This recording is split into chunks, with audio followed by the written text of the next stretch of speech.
Alright, hello everyone. Kamusta kayong lahat? I hope everyone is safe and dry. As I can see, ulan na naman ng ulan.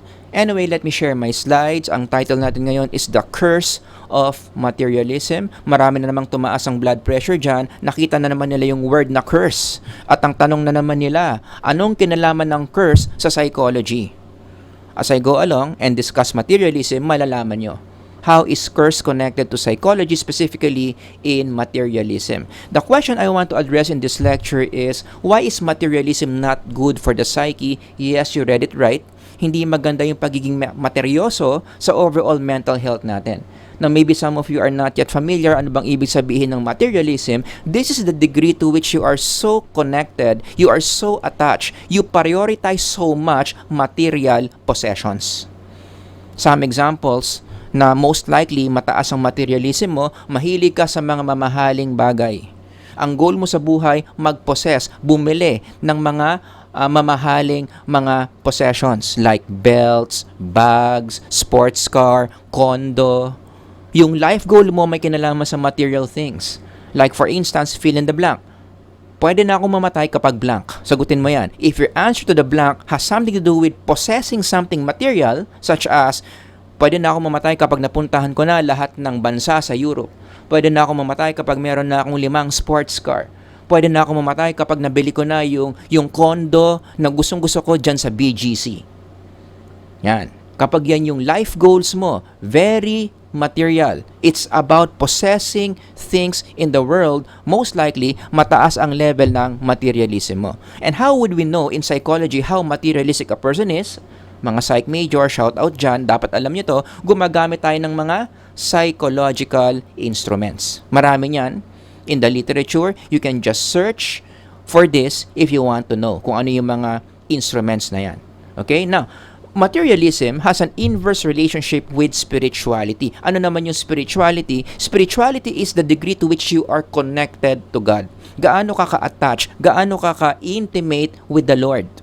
The more you are connected, the more you speak to, the more you are involved, the more God is involved in your life, those are indicators na mataas ang level of spirituality mo. I think Jesus was the best one to define what spirituality is. Yung sinabi niya sa very popular passage ng John, I am the vine, you are the branches. Eto na, if you remain in me and I in you, you will bear much fruit. That's spirituality. You are close to God, God is close to you, and you are having a lot of fruits spiritually. Mas nagiging masaya ka, mas nagiging productive ka, meron kang peace of mind kahit marami kang problema, then that's an indicator na mataas ang level of spirituality mo. And just the same, spirituality can be measured in psychology through different psychological instruments. Now, again, going back to this slide, there is an inverse relationship between materialism and spirituality, which means, in the literature, kapag tumataas yung materialism mo, mahilig ka masyado sa mundo, mahilig ka masyado sa mga material things, pampababa pala yun ng spirituality. They don't go together, they always go the opposite direction. Kaya nga sa literature, ang treatment sa spirituality and materialism, they are like water and oil. Lagi silang opposite direction. As materialism goes up, spirituality goes down. And as spirituality goes up, materialism goes down. But going back to this slide, is this a good thing? Kapag mataas ang materialism mo, papababain niya yung spirituality mo, it's not a good thing because spirituality is a very strong predictor of mental health. You would like your spirituality to be high. Yun ang problema. Bakit ba ang isang tao magiging mababa? Low ang spirituality, ang sagot, mataas masyado ang level of materialism. Mahal na mahal niya yung mundo, masyado siyang attached sa mga bagay-bagay na nabibili like this girl that you can see. Kaya nga, in connection to that observation that spirituality does not go with materialism, naalala ko yung teachings ni Jesus on this. No servant can serve two masters, for either he will hate the one and love the other, or he will be devoted to the one and despise the other. Altogether read, you cannot serve both God and money. Inverse relationship. Pipili ka ng isa dyan na talagang ipaprioritize mo. Hindi pwedeng sabay because again, they don't go together. Kaya nga ang sagot, how do you better mental health. If you want to have a better mental health is to increase your spirituality para bababa ang materialism. Does that make sense? Kaya tumibay na naman yung suspecha ko na si Jesus talaga psychology major. Imagine this teaching is in line with modern findings between spirituality and materialism. Binasa kaya ni Jesus yung journal na yan before he said this? Of course not. No, nagjo-joke lang ako. But again, we need to give credit to whom credit is due. That Jesus, even before scientific psychology, already knew the relationship between materialism and spirituality. Kaya nga we have to question the idea of retail therapy, which is a very common quote unquote therapeutic approach in dealing with mental health issues such as depression. Narinig niyo na ba yung retail therapy? Ibig sabihin yan yung kung gusto mo ma-feel good, kung gusto mong mag-improve yung mental health mo, bilhin mo yung mga bagay na gusto mo. It's one expression of self-care. Everybody say self-care. Ayan. I have nothing against self-care, but self-care as defined by buying things that you quote-unquote deserve to improve your mental health, hindi maganda yan. Gagawa natin ng ibang lecture yan. Okay? If you are just shaping yourself to be a materialistic person, magkakaroon yan ng counterproductive effect sa mental health mo. Imbis na tumaas ang mental health mo, bababa yan as again the literature shows. Now going back to the question, so why is materialism not good for the psyche? Kasi ang lakas-lakas yan sa literature that mas materyoso ka, it impairs your mental health in so many ways. Eto na yung sagot, and as I give you this answer, I want you to hold on to your seats because this is so powerful. Tatalsi ka talaga sa upuan mo dito at marami na namang tataas ang high blood, tataas ang high blood pa, tataas ang blood pressure sa sagot na to. Because it's going to be very unpopular but very spiritual. Ang sagot, why is materialism not good for the psyche? Because the material realm is cursed. The material realm that we are in, yung earth na tinitirhan natin, lahat ng material things that you can see in front of you, your laptop, your cell phone, your wallet, the garden that you can see from outside, the cars on the road, all of this are part of the material realm, and the material realm is, again, what's the word? Cursed. Which I know it's not a psychological word, but it's the truth. And where did that start? Saan ba nanggagaling tong sagot na to? It started in the Garden of Eden where Adam and Eve disobeyed God. For those of you who read Genesis, gets nyo yan, di ba? May inutos si Lord na huwag gawin. They violated this. Adam and Eve violated this. Ginawa nila yung hindi nila dapat gawin. So what happened? Sin entered into our psychological system. Just read on your own if you want to read more. But there's a very interesting thing that happened in that scene in Genesis that few people talk about, wherein God cursed the ground. Did you see that part? Because you have listened to the voice of your wife, God is the one talking here, kausap niyo sa Adam dito, and have eaten from the tree of which I commanded you not to eat. Sinabi na ngang not to eat, pero they have eaten the fruit. Cursed is the ground. I want to repeat that. Cursed is the ground because of you. Through toil, you will eat of it all the days of your life. The thing is, when God cursed the ground, ang daming mga real life implications niyan. That again, based on my observation, it's like nobody talks about. Okay, so let's talk about the meaning of the word curse. Of course, curse comes from the field of theology, not so much in psychology. So when you ask, ano bang ibig sabihin ng curse in theological terms, ito pala ibig sabihin nun. Just read on your own silently, pause the video if you need to. But if I'm going to summarize, what does it mean when you say the word curse? What does it mean when God cursed the ground? Ang ibig sabihin lang niyan is goodness withdrawn. Di ba? Kung i-summarize mo yung definition ng curse, divinely imposed judgment resulting from sin or covenant disobedience, like what Adam and Eve did, by which the blessings of life, fruit, fullness, order, and fellowship with God are diminished, reversed, or withheld again. Paraphrase, goodness withdrawn. Yung goodness na binigay ni Lord sa creation niya, including the material realm, it was withdrawn. That's what it means when God cursed the material realm. Going back, before Adam and Eve sinned, ano ang description ni Lord sa creation niya? It was very good. I want to highlight those words, very good. Until Adam and Eve sinned, God cursed the material realm, God cursed the ground. Ano nangyari? Yung very good na yan, big time, significantly nabawasan. Kasi kapag nawawala yung goodness, may automatic na papalit dyan in the spiritual realm, which is evil. Walang neutral. You take away goodness, evil enters. In fact, that's a definition of evil. Evil is the absence of goodness. Take away goodness, evil enters. And so, when God cursed the ground, or when a person receives a certain quote-unquote curse, ano mangyayari? Anong ibig sabihin yan? Evil happens. Goodness is gone. In fact, if you read the book of Deuteronomy, merong isang part doon where God enumerates the different curses and its consequences to the life of Israelites that will happen if they disobey God's word. Hanapin nyo yun sa Deuteronomy.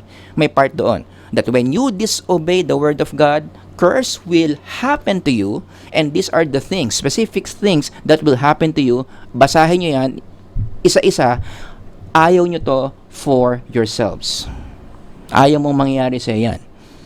So, curse is something that is not good. Because again, ulitin ko, what does it mean to be cursed? It means goodness is being withdrawn from you and evil enters your life. Such as what you can see here on the slide. Curse in city and country. Ano mangyayari kapag ang city and country kinurse? Misfortune follows wherever they live. Again, these are all written in Deuteronomy. Curse crops and food.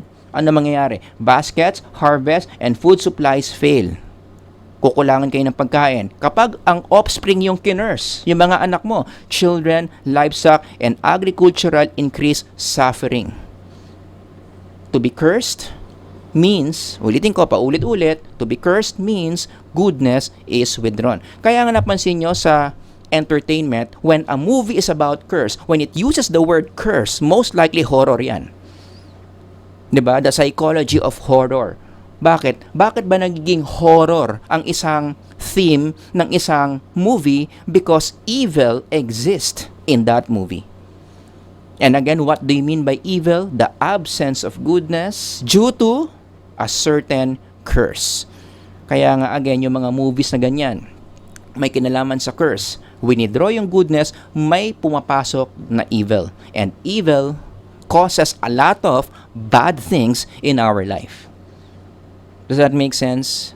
Alam ko na naman, marami na namang scientists ngayon, mga researchers na nakikinig ngayon, mainit na naman ang ulo, parang eto.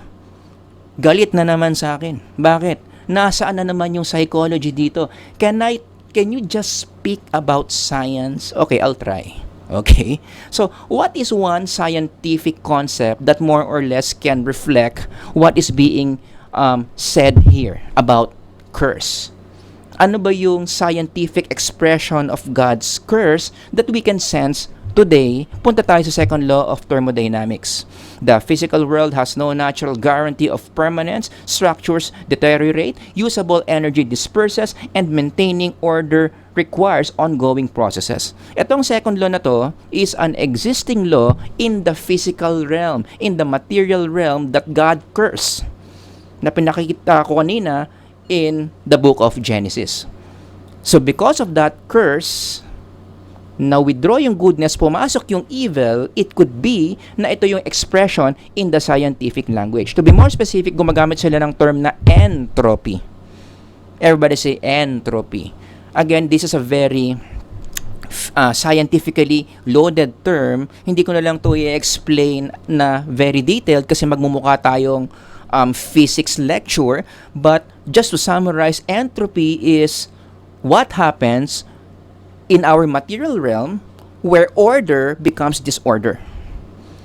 Dahil may entropy, lahat ng bagay na nakikita natin in the physical realm is going towards disorder, nasisira. It's not the other way around. 'Di ba? Ang mga bagay in the material realm, habang tumatagal, bumababa yung quality. Let me give you some examples of entropy. Halimbawa, things breaking down. Let's say cars. Bili ka ng isang brand new na kotse. As time goes by, ano mangyayari sa kotse? 10 years, 20 years, 30 years, 40 years, 50 years, paabutin mo ng 100 years more or less, sira-sira na yan. 'Di ba? Naisip nyo ba bakit kaya yung kotse hindi baliktad? Bili ka ng lumang kotse, sira-sira, antay ka ng 50 years, brand new na after 50 years. Hindi ganon, baliktad. From brand new, maganda quality ng kotse hanggang sa maya-maya wasak-wasak na. Gusto mo nang itapon kasi ang dami ng problema.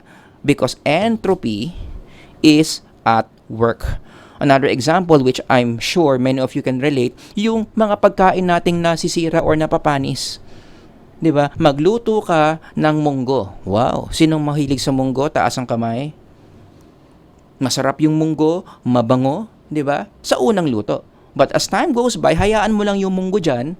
Hayaan mo lang yan ng 2 hours, hayaan mo lang dyan ng 5 hours, i-forward mo na sa 1 day, 2 days, 3 days, 4 days, 5 days, gawin mo ng week, 7 weeks, 8 weeks, gawin mo ng year, 2 years yung munggo nandyan sa harap mo na hindi mo kinakain, most likely babaho yan, mapapanis yan, hindi mo na pwedeng kainin. Because entropy is at work. And the most obvious example of entropy is physical death. Bakit ba ang katawan ng tao bumababa yung quality as we age?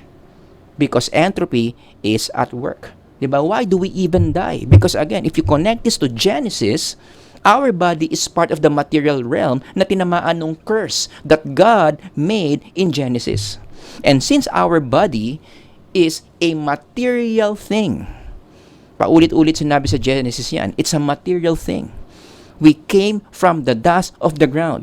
So when God cursed the ground, kasama na dyan yung human body. Kaya yan yung effect. Yan yung effect ng curse. Because our body is cursed. What happens? Our body does not live forever. Rather, one day our body will stop functioning and we will experience physical death. Because that is the curse of having a sin. Sounds familiar? For the wages of sin is death. When you sin, there's a curse. And the curse covers your, sama ko na lang sarili ko, bakit your lang? Our material body. So, lahat tayo one day mamamatay, yan yung psycho-spiritual explanation why we die. Does that make sense? So, the material realm is cursed by God.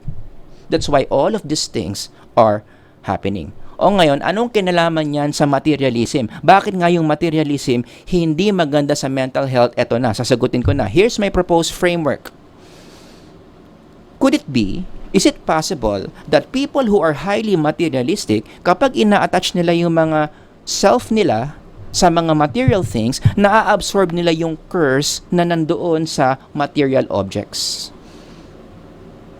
Masyado nang dikit yung spirito nila sa mga material things. Masyado mong mahal yung kotse mo. Masyado mong mahal yung condo mo. Masyado mong mahal yung relo mo.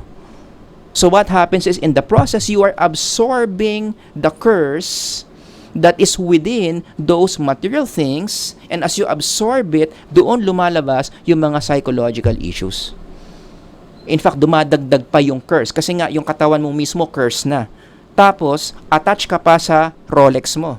So, yung curse ng Rolex, na-absorb ngayon ng spirito mo, na-absorb ng soul mo, material attachment. So, yung curse na at work in your life, patindi ng patindi, palakas ng palakas, to the point, naglalabasan na yung mga psychological issues identified in the literature, such as being depressed, being anxious, eating disorders, impaired relationships. Oh my goodness, you read the literature, hindi talaga maganda ang materialism sa buhay ng tao. The effects are so evil. Why? Because we have been absorbing the curses in the material realm because we attach ourselves so much into it. syempre hihingi kayo ng mga partial supports. May mga supports ba yan na more or less magpapatibay sa framework na yan? Okay, let me present some supports. Number one, it's based on what Jesus taught. Yan yung talagang foundation natin. Because Jesus said so, that it's not good for us to attach ourselves with material things. Paulit-ulit niya yung sinabi. For what does it profit a man if he gains the whole world and loses his own soul? You see the opposites there? You gain the whole world, inattach mo nang inattach yung spirito mo sa mundo, the material world that is cursed, what's the effect? You lose your soul. Baka yung soul mo, hindi na kinaya yung curse na na-absorb from the material world. Do not store up for yourselves treasures on earth, where moth and rust destroy, and where thieves break in and steal. Bakit kaya inutos ni Jesus yan? Kasi killjoy siya? Hindi. Because He knows the danger of spiritual beings like us attaching ourselves with the cursed material things. That if you end up storing for yourselves, if you end up attaching yourself to the material things, it can kill your soul. Number two, it's what's written in the literature. Paulit-ulit yan, that the more materialistic you are, mas maraming mga mental health issues ang lumalabas. Specifically, bumababa yung level ng spirituality mo.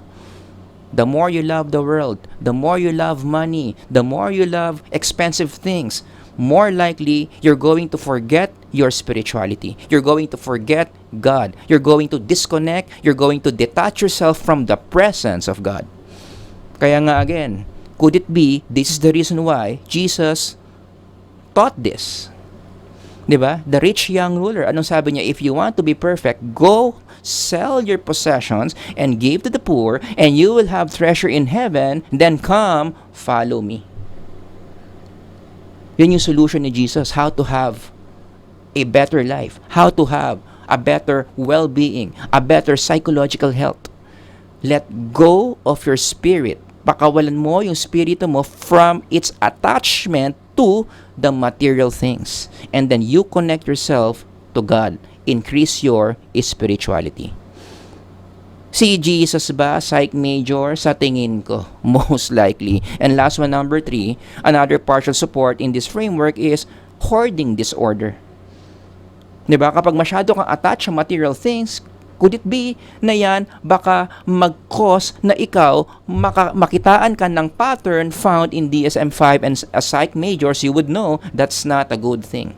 Hindi maganda na meron kang pattern sa makikita sa DSM-5 such as hoarding disorder.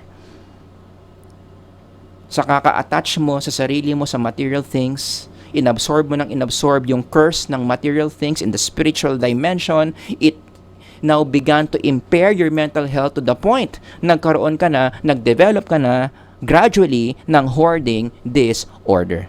Ito yung symptoms niyan, basahin nyo na lang on your own.